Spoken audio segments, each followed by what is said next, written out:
नमस्कार दोस्तों, target with PS Parihar channel में आपका स्वागत है।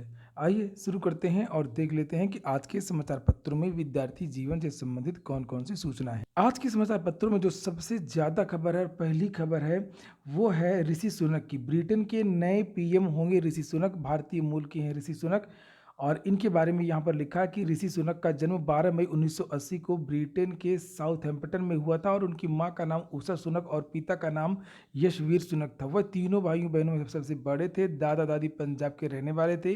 1960 में ये पूर्वी अफ्रीका चले गए थे इनके दादा दादी, और बाद में यहीं से उनका परिवार इंग्लैंड में शिफ्ट हो गया था। लिखा तब से सुनक का पूरा परिवार इंग्लैंड में ही रहता है। ऋषि ने भारत के बड़े उद्योगपति, आप लोगों ने सुना होगा, इन्फोसिस के जो संस्थापक हैं नारायण मूर्ति, उनकी बेटी हैं अक्षता मूर्ति, उनसे शादी की है। और सुनक और अक्षता की दो बेटियां हैं। उनकी बेटियों के नाम अनुष्का सुनक और कृष्णा सुनक है। तो ये एक गर्व की बात है कि कोई भारतीय मूल का व्यक्ति ब्रिटेन का प्रधानमंत्री बन रहा है। ये इसके पहले ब्रिटेन के वित्त मंत्री भी रह चुके हैं।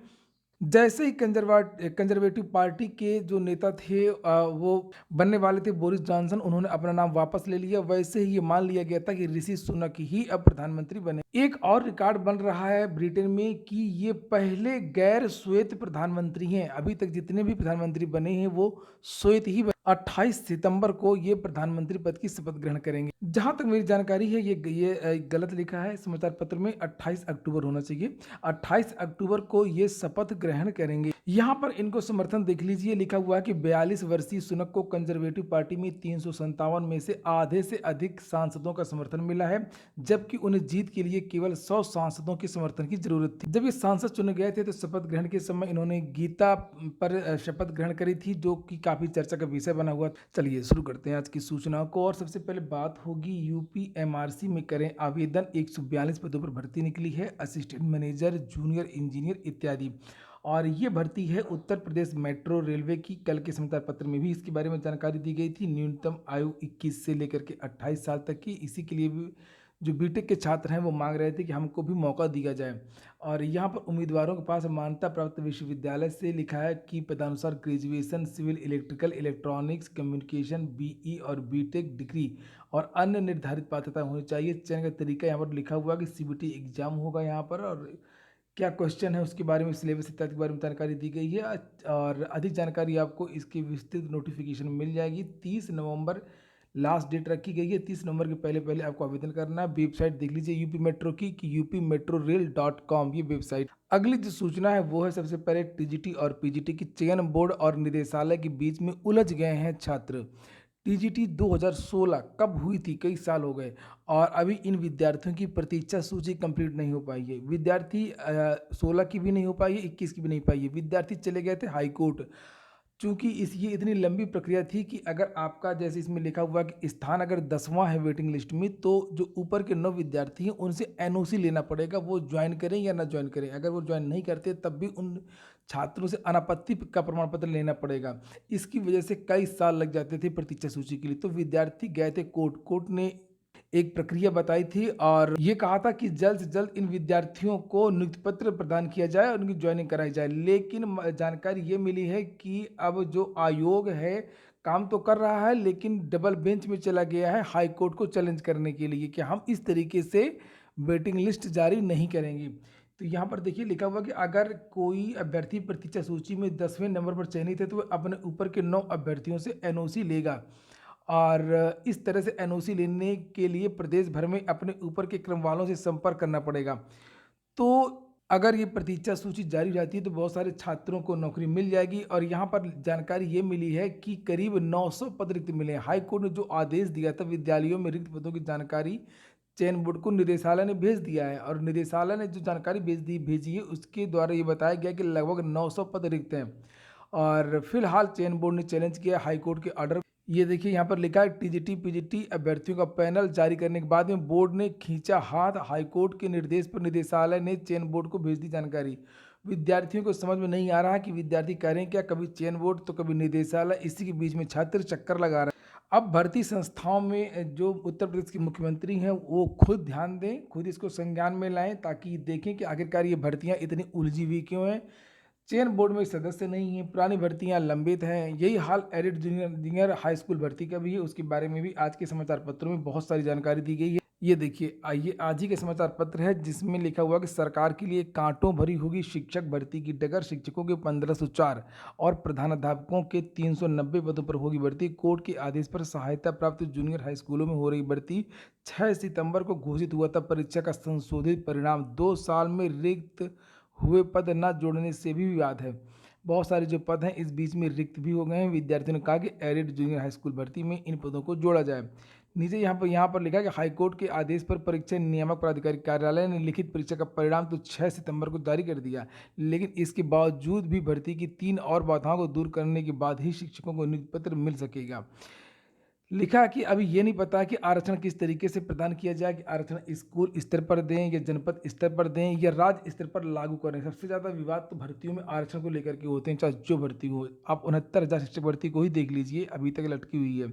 दिसंबर 2019 में जारी उत्तर प्रदेश मान्यता प्राप्त बेसिक हाई स्कूल सेवा नियमावली 1978 में आरक्षण की व्यवस्था स्थिति साफ नहीं है। स्कूल स्तर पर आरक्षण लागू नहीं हो सकता क्योंकि प्रत्येक स्कूल में एक प्रधानाध्यापक और 3 सहायक अध्यापकों के पद स्वीकृत हैं। नियमों के अनुसार 4 पदों पर आरक्षण लागू नहीं होता है। अगर हम कुल पदों की बात करें तो कुल पदों पर जिला स्तर पर लागू किया जाए या प्रदेश स्तर पर आरक्षण को लागू किया जाए। यहाँ पर लिखा कि 2 साल में रिक्त हुए पद न जोड़ने से भी विवाद है और विद्यार्थियों का कहना है कि वर्तमान में जितने भी पद रिक्त हैं उन सबको इस भर्ती में शामिल किया जाए। विज्ञापन में भी पदों की संख्या घटने या बढ़ने की बात की गई थी। हालांकि अफसरों का मानना है कि 2 साल में रिक्त हुए पद जोड़ने पर भविष्य की भर्ती के लिए आवेदन करने वाले युवा वंचित हो जाएंगे, जबकि हकीकत यह है कि पद नहीं जुड़ता तो सर्वाधिक नुकसान बच्चों का ही होगा, क्योंकि उस स्थिति में उन्हें निःशुल्क अनिवार्य बाल शिक्षा का अधिकार अधिनियम RTE के अनुसार शिक्षक नहीं मिल पाएंगे। जानकारी ये मिली है कि जितने पदों पर भर्ती का विज्ञापन जारी हुआ था, यानी कि लगभग 1504 सहायक अध्यापक और प्रधानाध्यापक के 390, इन्हीं पदों पर भर्ती की जो प्रक्रिया वो आगे बढ़ेगी, पद नहीं जोड़ेंगे।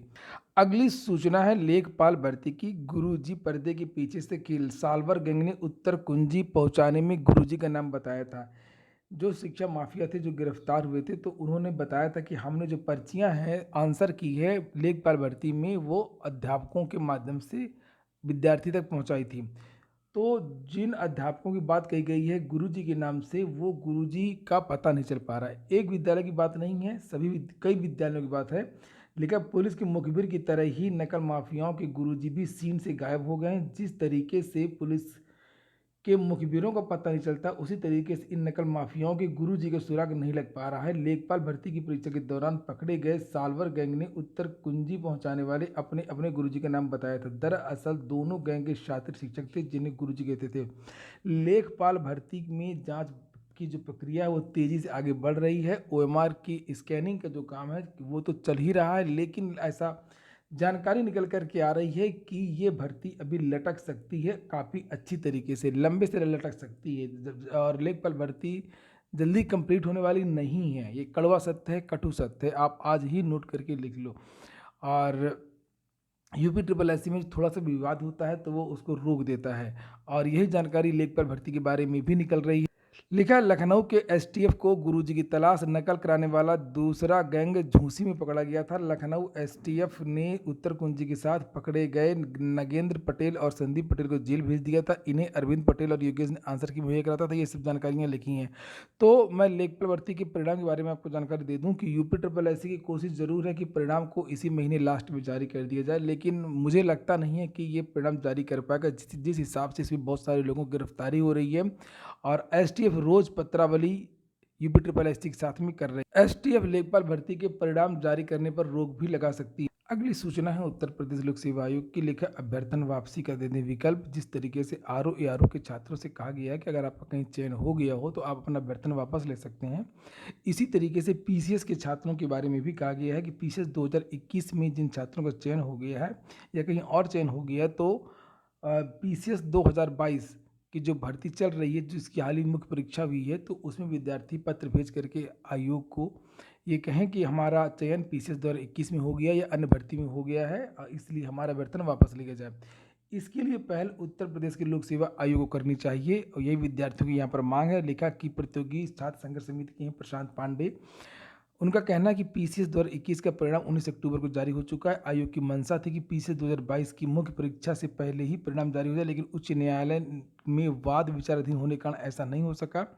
और अब पीछे 2021 का अंतिम परिणाम जारी हो चुका है। 2022 की मुख्य परीक्षा समाप्त हुई बहुत समय नहीं हुआ है। बेरोजगार प्रतियोगियों के हितों को ध्यान में रखते हुए पीछे 2021 में चयनितों को 22 से अभ्यर्थन निरस्त करने का विकल्प देने का कष्ट करें। तो यह जो चीज़ है अभ्यर्थन वापसी वाली, ये बहुत अच्छी पहल है और ये लोक सेवा आयोग को तो अपनी सभी भर्तियों में करना ही चाहिए। साथ ही ये चीज़ यूपी ट्रिपल एससी को भी करना चाहिए, क्योंकि 1 या 2 भर्तियां लंबित रहती हैं लोक सेवा आयोग में, जबकि यूपी ट्रिपल एससी में बहुत सारी भर्तियां लंबित रहती हैं। भर्तियां बहुत पुरानी भी हो जाती हैं, 4-4 साल 5-5 साल पुरानी हो जाती हैं और ज़्यादातर विद्यार्थियों का कहीं ना कहीं चयन हो भी जाता है। सहायक रेडियो अधिकारी स्क्रीनिंग परीक्षा का परिणाम जारी कर दिया गया है। 12 पदों के लिए ये परीक्षा हुई थी। 128 अभ्यर्थी फिलहाल सफल घोषित किए गए हैं। अगली सूचना है पीएचडी करने का मौका। 11 विषयों में 264 सीटों पर होगी पीएचडी। बात हो रही है प्रोफेसर राजेंद्र सिंह राज्य विश्वविद्यालय एवं संबद्ध कॉलेजों में पहली बार पीएचडी शुरू होगी। विश्वविद्यालय समेत मंडल के 4 कॉलेजों में पहले चरण में पीएचडी शुरू होगी। इसके लिए 132 शोध गाइड की नियुक्ति कर दी गई है। पीएचडी में प्रवेश के लिए जिन विद्यार्थियों को प्रवेश लेना है उनके लिए नवंबर के आखिरी में नोटिफिकेशन जारी कर दिया जाएगा। कुल 132 शिक्षक रिसर्च कराएंगे। तो ये हो गया आज का वीडियो। पूरा वीडियो सुनने के लिए बहुत बहुत धन्यवाद।